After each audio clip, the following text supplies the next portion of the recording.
चलिए 11th के first chapter का लास्ट टॉपिक हम लेकर आपके सामने आ गए हैं, जिसका नाम है empirical and molecular formula.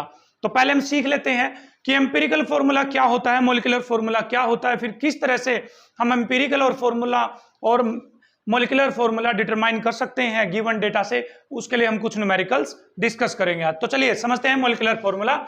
Example लेने वाले बेटा यहाँ पर ग्लूकोज से। ग्लूकोज का मॉलिक्यूलर फॉर्मूला होता है C6H12O6। तो मॉलिक्यूलर फॉर्मूला हमें क्या इंफॉर्मेशन देता है?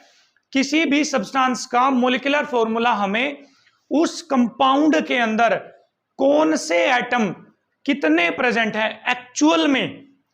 तो एक्चुअल में उस कंपाउंड के अंदर कौन सा एलिमेंट कितने नंबर में प्रेजेंट है, उसके बारे में जो मैं इंफॉर्मेशन देता है वो कहलाता है बेटा मॉलिक्यूलर फॉर्मूला। क्या कहलाता है? Molecular formula. जैसे ग्लूकोज का मॉलिक्यूलर फॉर्मूला C6H12O6।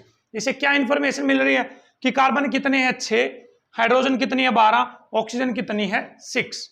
बट यदि हम एम्पिरिकल फॉर्मूले की बात करते हैं तो C6H12O6, देखिए इसको सिंपल रेशियो में लेकर आओ, 6 से काट दूं मैं इसको, 1 to 1, तो क्या आया C1H2O1। तो एम्पिरिकल फॉर्मूला हमें क्या इंफॉर्मेशन देता है कि किसी कंपाउंड में उसके एटम का जो नंबर है वो सिंपलेस्ट रेशियो में कितना हो सकता है, कम से कम रेशियो में कितना हो सकता है, उसके बारे में जो इंफॉर्मेशन देता है वो क्या कहलाता है? हमारे पास एम्पिरिकल फॉर्मूला कहलाता है। तो क्या मैं इस मॉलिक्यूलर फॉर्मूले को ऐसे लिख सकता था कि देखो यहां से क्या कॉमन आ रहा है, यहां से 2 कॉमन आ रहा है ना, 2 into, तो यहां पर क्या बच गया C1H2 और O कितनी बच गई 1।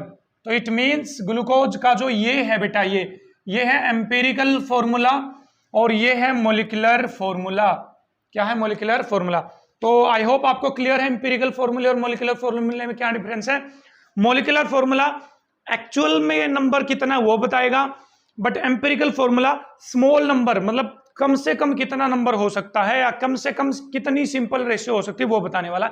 जैसे हाइड्रोजन पर ऑक्साइड H2O2 ये इसका मॉलिक्यूलर फॉर्मूला है। तो बताइए एम्पिरिकल फॉर्मूला क्या आ जाएगा? यहां से 2 कॉमन आ गया तो इनटू में HO, ठीक है, this is it's empirical formula. So I can write कि मॉलिक्यूलर फॉर्मूला जो होता है वो N इंटू क्या होता है हमारे पास? Empirical formula. N into empirical formula where N is any whole number. क्या है ये? कोई भी होल नंबर। देखो N यहां पर कितना बेटा? 2 है ना, तो ये जो 2 है यहां पर क्या है? N की वैल्यू आ गई। तो यदि मेरे को N की वैल्यू निकालनी है यहां से N की वैल्यू, तो क्या आ जाएगी? Molecular formula divide by empirical formula. कहने का मतलब ये, आपको यदि N की वैल्यू निकालनी है तो मॉलिक्यूलर फॉर्मूले को एम्पिरिकल फॉर्मूले से डिवाइड कर दीजिए। अब फॉर्मूले को फॉर्मूले से थोड़ी ना डिवाइड कर सकते हैं, तो आपको क्या करना पड़ेगा? मॉलिक्यूलर फॉर्मूले का जो मास आएगा, मास, और एम्पिरिकल फॉर्मूले का जो मास आएगा, ठीक है, मोलर मास जो कैलकुलेट करते थे, या फिर एम्पिरिकल मास आ जाएगा यहां पर, उनकी रेशियो। मान लीजिए किसी का मॉलिक्यूलर मास आया 98, उसका एम्पिरिकल फॉर्मूले का मास आया 49, तो N की वैल्यू कितनी आ गई? 2। मॉलिक्यूलर फॉर्मूले के मास को डिवाइड कर दीजिए एम्पिरिकल फॉर्मूले के मास से, तो किसकी वैल्यू आ जाएगी आपके पास? N की वैल्यू आ जाएगी। तो चलिए कुछ न्यूमेरिकल्स कर लेते हैं इससे रिलेटेड। आपको गिवन डेटा से किस तरह से एम्पिरिकल फॉर्मूला आप निकाल पाएंगे। Let's have some numericals. तो चलिए स्टूडेंट्स, ये न्यूमेरिकल हमारे पास है, हमें एम्पिरिकल और मॉलिक्यूलर फॉर्मूला फाइंड आउट करना है। क्या गिवन है हमें? देखिए, अ कंपाउंड कंटेन्स इतने ग्राम हाइड्रोजन, इतने परसेंट हाइड्रोजन है, इतने परसेंट कार्बन, इतने परसेंट क्लोरीन। हमें इसका मोलर मास दे रखा है इस कंपाउंड का, मतलब मॉलिक्यूलर फॉर्मूले से जो मास आएगा वो दे रखा है। हमें इसका एम्पिरिकल फॉर्मूला और मॉलिक्यूलर फॉर्मूला फाइंड आउट करना है। So let's start. तो पहला आप स्टेप वाइज करेंगे, हम इसको टेबल बनानी है आपको एक। यहां पर लिख लीजिए सीरियल नंबर, कितने एलिमेंट है? 1 2 3, तो 1 2 3। अब यहां पर लिखिए एलिमेंट। एलिमेंट कौन से हैं? कौन से? कार्बन, हाइड्रोजन और क्लोरीन। तो लिख लिया मैंने कार्बन, हाइड्रोजन और क्लोरीन। तो यहां पर लिखिए परसेंटेज कितनी है बेटा, इनकी परसेंटेज। अच्छा, कार्बन की परसेंटेज कितनी है? 24.27। 24.27। हाइड्रोजन की परसेंटेज कितनी है? 4.07, 4.07। क्लोरीन की परसेंटेज कितनी है? 71.65, 71.65। Are you getting? कर लेंगे यहां तक तो कोई दिक्कत नहीं है। अब आपको क्या करना है, इनके एटॉमिक मास लिखने हैं, एटॉमिक मास। ठीक है, बोलिए कार्बन का एटॉमिक मास कितना होता है? 12। हाइड्रोजन का एटॉमिक मास कितना होता है? 1। क्लोरीन का एटॉमिक मास होता है हमारे पास लगभग 35.5 के आसपास। कितना होता है? 35.5। ओके, यहां तक क्लियर है? बिल्कुल। ये एटॉमिक मास आप लिख भी सकते हो, नहीं भी लिख सकते हो, कहने का मतलब ये है। अब आपको बेटा मोल्स निकालने हैं। क्या निकालने हैं? मोल्स। बताइए मोल्स क्या होते हैं? Given mass divide by molar mass. तो आपको क्या करना है, जो यहां पर परसेंटेज दे रखी है उसको गिवन मास कंसीडर कर लोगे आप। क्या कंसीडर कर लोगे? Given mass. जैसे कार्बन इतने परसेंट दे रखा है तो कार्बन का गिवन मास कितना हो गया? 24.27। Are you getting? तो बताइए मोल्स कैसे निकलते हैं? Given mass divide by molar mass. तो 24.27 डिवाइड बाय 12 आ गया। यहां 4.07 डिवाइड बाय कितना आ गया? 1। यहां 71.65 डिवाइड बाय 35.5। तो इनको चलिए सोल्व करने की कोशिश करते हैं, क्या वैल्यू आएगी। अच्छा, मैं इनके बीच में लाइनिंग कर दूं ताकि आपको क्लियर हो, बिल्कुल आपको क्या हो, क्लियर। तो चलिए 24.27 को 12 से आप डिवाइड करेंगे तो बेटा 2.02 के आसपास आंसर आएगा। 2.02। 1 से डिवाइड करेंगे तो ये एज इट इज आ जाएगा 4.07। अच्छा, 71.65 को 35.5 से करना। देखो 35 का डबल कितना होता है? 35 35 70, 5 का डबल 71, तो लगभग यही आ जाएगा ना 2.02 के आसपास। तो आप डिवाइड करेंगे तो कितना आ जाएगा? 2.02। तो यहां तक हमने क्या निकाल लिए हैं? मोल्स निकाल लिए हैं। क्या निकाल लिए हैं बेटा? यहां तक हमने मोल्स। तो देखिए इस तरह से टेबल बन रही है। क्या बन रही है? टेबल। अब आपको क्या निकालना है? Simple molar ratio. Simple molar ratio निकालनी है। अब ये सिंपल मोलर रेशियो कैसे निकलेगी? देखिए कैसे निकलेगी।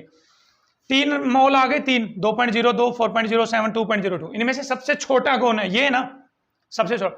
सबसे छोटे से डिवाइड कर दो, सबसे छोटे से। तो 2.02 को 2.02 से डिवाइड कर दो, 4.07 को 2.02 से डिवाइड कर दो, 2.02 को 2.02 से डिवाइड कर दो। तो बोलो क्या आई? सिंपल रेशियो क्या आई?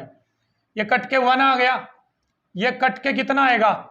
यस और नो? बताइए कितना आएगा? अप्रोक्सीमेटली 2 लिख दूं? अप्रोक्सीमेटली क्या आ जाएगा? 2। यस और नो? अप्रोक्सीमेट का साइन आ गया, ये 2। ये भी कट के कितना आ गया? 1। तो सिंपल रेशियो निकालने के बाद ये जो होल नंबर में रेशियो आ रही है, इसका मतलब ये है उसके एम्पीरिकल फॉर्मूले में कार्बन कितने आएंगे? 1, हाइड्रोजन कितनी आएगी? 2, और क्लोरीन कितनी आएंगी? 1 आएगी। तो उसका एम्पीरिकल फॉर्मूला क्या निकल के आ गया हमारे पास? कार्बन आया 1, हाइड्रोजन आई 2, क्लोरीन आई 1। तो इट मींस CH2Cl। ये एम्पीरिकल फॉर्मूला आ गया है। क्या आ गया बेटा? Empirical formula. तो जल्दी से सीखने की कोशिश करिए। आपको यदि परसेंटेज दे रखी है तो अच्छी बात है, परसेंटेज को गिवन मास मान लीजिए। आप मोल्स निकाल लो। क्या निकाल लो? मोल्स। मोल्स से सिंपल रेशियो निकालनी है आपको। मोल्स से क्या निकालनी है? सिंपल रेशियो निकालनी है। सिंपल रेशियो में जो भी नंबर आएंगे आपके पास, यदि होल नंबर आते हैं तो डायरेक्ट वही नंबर आ जाएगा। यदि यहां पर पॉइंट में आता है, मान लो 2.5 आ जाता है, उसके लिए अगला न्यूमेरिकल करेंगे, उसके लिए अगला न्यूमेरिकल करेंगे, तो ये डायरेक्ट ये जो नंबर आएंगे एम्पिरिकल फॉर्मूला आ जाएंगे। तो ये तो बेटा आ गया हमारे पास एम्पिरिकल फॉर्मूला। इस एम्पिरिकल फॉर्मूले का मास निकालो जल्दी से। एम्पिरिकल फॉर्मूले का क्या निकालिए? मास। बेटा एक कार्बन का मास कितना होगा? 12, 2 हाइड्रोजन तो 2, तो 35.5 आ गया। यहां पर 35.5, तो जोड़िए 12 और 2 14, तो ऐड करना भाई। तो 5 और 4 9, 3 और 1 4, 49.5 ग्राम आ गया। एन एम्पिरिकल फॉर्मूले का मास कितना आ गया? 49.5। तो बताओ एन कैसे निकालते थे? मॉलिक्यूलर फॉर्मूले का मास। मॉलिक्यूलर फॉर्मूले का मास कितना दे रखा? 98.96, 98.96। उसको किससे डिवाइड करना था? एम्पिरिकल फॉर्मूले के मास से, 49.5 से। तो यस और नो? ये 2 के इक्वल आ रहा है, नहीं आ रहा? अप्रोक्सीमेटली या नियर अबाउट बिल्कुल 2 के इक्वल आएगा। तो एन की वैल्यू कितनी आ गई बेटा? 2। तो हमें पता है कि molecular formula equal to n into empirical formula. तो 2 इंटू एम्पीरिकल फॉर्मूला क्या है आपके पास, CH2Cl, तो 2 से मल्टीप्लाई कर दिए तो C2H4Cl2, ये आ गया इसका मोलिकुलर फॉर्मूला। तो देखिए इस न्यूमेरिकल में हमने मोलिकुलर फॉर्मूला भी निकाल लिया, एम्पिरिकल फॉर्मूला भी निकाले। जल्दी से अगले न्यूमेरिकल पे प्रोसीड करते हैं, जहां पर ये वाला नंबर फ्रैक्शन में आएगा। तो आगे सिंपल रेशियो कैसे निकालेंगे, चलिए जल्दी से प्रोसीड करते हैं नेक्स्ट न्यूमेरिकल की तरफ। तो चलिए बेटा नेक्स्ट न्यूमेरिकल आप बोर्ड पे लिखा हुआ है, इन अ कंपाउंड यूरेनियम, यूरेनियम 84.82% था, ऑक्सीजन इतने परसेंट थी। आपको इसका एम्पिरिकल फॉर्मूला निकालना है। तो भाई सीरियल नंबर में लिख लेंगे डायरेक्ट, 1 नंबर 2 नंबर, एलिमेंट लिख लेंगे, कोई दिक्कत तो नहीं है। यूरेनियम ऑक्सीजन, परसेंटेज लिख लेंगे 84.82 और ऑक्सीजन की कितनी 15.18%, ठीक है। इनका एटॉमिक मास लिख लेंगे, यूरेनियम का एटॉमिक मास होता है 238, पीरियोडिक टेबल में देखें जाकर आपको अपने आप पता लग जाएगा। ऑक्सीजन का मास होता है 16, मोल्स निकाल लेंगे, given mass divide by molar mass that is 84.82 divide by 238। नीचे आइए 15.18 divide by 16 is equals to क्या आ जाएगा, इज इक्वल्स टू। तो भाई 84.82 को 238 से डिवाइड करें, तो भाई मैंने डिवाइड कर रखा है पहले से, मैं वो देख लेता हूं एक बार। तो इसको आप डिवाइड करेंगे तो 0.3562 आएगा, 0.3562 आएगा, ये आएगा भाई जब आप इसको डिवाइड करेंगे। तो यहां तक तो कोई डिफिकल्ट नहीं है। हम 15.18 को 16 से डिवाइड करेंगे तो आएगा आपके पास 0.9487, 0.9487 आएगा, ये आएगा, ठीक है। अब आपको क्या करना बेटा, सिंपल रेशियो निकालनी है। क्या निकालनी है यहाँ पर, सिंपल रेशियो मोल्स की, ठीक है। तो सिंपल रेशियो निकालने के लिए आपको क्या करना पड़ेगा, छोटे नंबर से डिवाइड करो। ये छोटा है या छोटा है, ये वाला नंबर छोटा है ना, तो ये वाला नंबर बड़ा, तो छोटे नंबर से डिवाइड कर दूं, 0.3562 से डिवाइड कर दूं, इसको भी 0.3562 से डिवाइड कर दूं, तो ये तो आ गया 1। कितना आ गया हमारे पास 1। ये देखना भाई 3 का डबल पे जाएगा, कितने पे जाएगा डबल पे, तो मैं आपको बता दूं ये आएगा 2.666 आएगा। सिंपल रेशियो ये आई, मतलब ये मोल की रेशियो आ गई, सिंपल रेशियो में आ गया। अब ये होल नंबर रेशियो तो नहीं है भाई, ध्यान से समझिए इस बात को बच्चा लोग, ये होल नंबर रेशियो नहीं है, this is not whole number ratio. तो होल नंबर रेशियो में कैसे कन्वर्ट करें अब इसको, अब आपको एक ऐसा नंबर सोचना पड़ेगा जिसको इससे और इससे मल्टीप्लाई करने पर होल नंबर के करीब आ जाएं। किसके करीब आ जाएं, होल नंबर के करीब। तो देखें ये तो होल नंबर है, इसको तो किसी से मल्टीप्लाई कर लो होल नंबर ही रहेगा। इसको 2 से मल्टीप्लाई करके देखो, देखना 2 छिक्के 12, 2 छिक्के 12 13, 2 छिक्के 12 1 13, 5.333 होल नंबर तो नहीं आ रहा। ना ही 3 3 2 को नेग्लेक्ट कर सकते, नेग्लेक्ट भी नहीं कर सकते भाई ना, ये भी गड़बड़ है। अब 3 से मल्टीप्लाई करके देखो, ऐसे 3 छिक्के 18, 1 3 छिक्के 18 1 19, 1 3 छिक्के 18 1 19, 1 3 दूनी 6 और 1 7। अब बोलो 7.998 आ रहा है, तो बताओ ये अप्रोक्सीमेटली 8 के इक्वल है या नहीं है, है या नहीं है। अब तो इतना डिफरेंस नहीं है ना, 998 और 1000 में तो ज्यादा डिफरेंस नहीं होता ना, राउंड ऑफ सीख चुके आप फिजिक्स में बेटा। तो इसका मतलब 3 से मल्टीप्लाई कर देते हैं दोनों नंबर को, कितने से 3 से मल्टीप्लाई, तो ये तो आ जाएगा 3, ये आ जाएगा 8, कितना आ जाएगा 8। तो बोलिए अब सिंपल होल नंबर रेशियो में आ गए नहीं आ गए हैं, सर आ गए हैं। तो इसका फॉर्मूला क्या हुआ बेटा, हमारे पास फॉर्मूला हुआ U3O8। क्या फॉर्मूला आ गया हमारे पास, U3O8 फॉर्मूला आ गया है।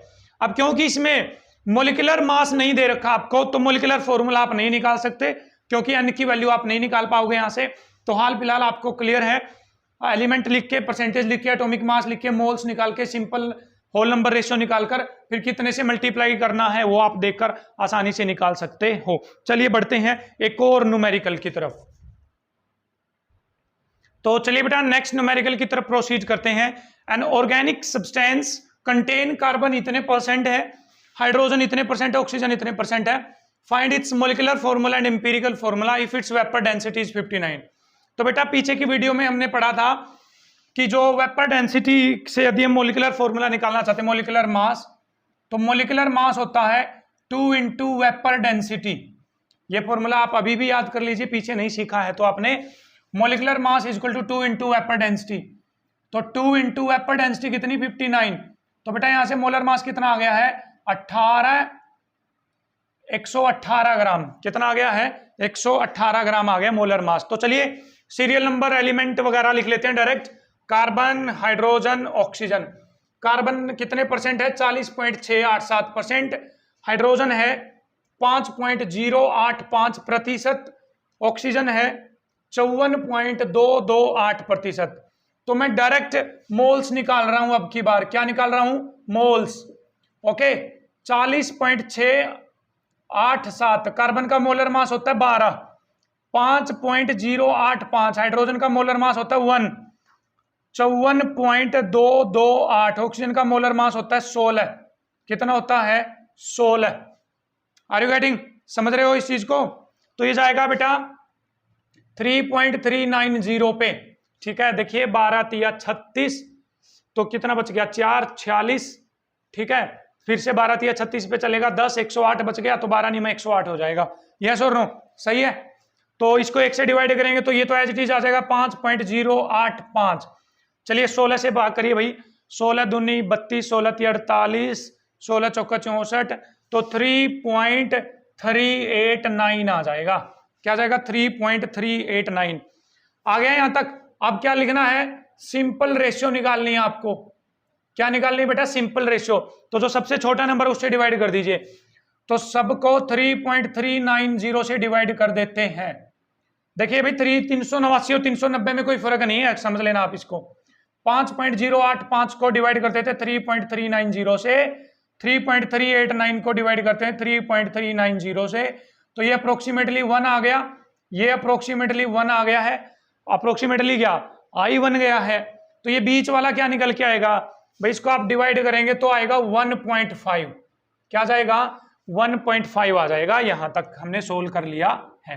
तो आप खुद से सोचो, this 1.5 is not a whole number. ये तो होल नंबर नहीं है। तो किसी नंबर से मल्टीप्लाई करने पर ये होल नंबर हो सकता है क्या। हाँ सर 2 से मल्टीप्लाई करने पर 2 से 2 से 2 से। तो यहां पर आ गया हमारे पास 2, यहां पर आ गया 3, यहां पर आ गया हमारे पास 2। तो ये नंबर निकल गया। इसका मतलब इसका एम्पिरिकल फॉर्मूला होगा C2। कार्बन कितने नंबर में आया 2 नंबर में। हाइड्रोजन 3 आ गई और ऑक्सीजन कितनी आ गई हमारे पास 2 आ गई है। क्या आ गई है ऑक्सीजन 2। तो इसका एम्पिरिकल फॉर्मूला हो गया C2H3O2। तो इसका आप मास निकाल लो। मास कार्बन 2 है तो 24, हाइड्रोजन 3 है तो कितना हो जाएगा 3, ऑक्सीजन 2 है तो कितना हो जाएगा 32। तो भाई जोड़ना एक बार 24 और 3 27, 27 को जोड़ोगे तो 7 और 2 9, 3 और 2 5, तो कितना आ गया 59। तो एम्पिरिकल फॉर्मूले का मास कितना आ गया 59। तो बेटा इनकी वैल्यू निकाल लीजिए।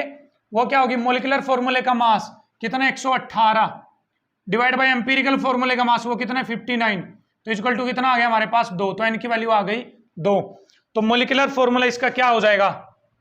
तो क्या हो जाएगा इसका मॉलिक्यूलर फॉर्मूला, इसको 2 से मल्टीप्लाई कर दीजिए तो हो जाएगा C4H6O4 हो जाएगा। ये हो जाएगा इसका मॉलिक्यूलर फॉर्मूला।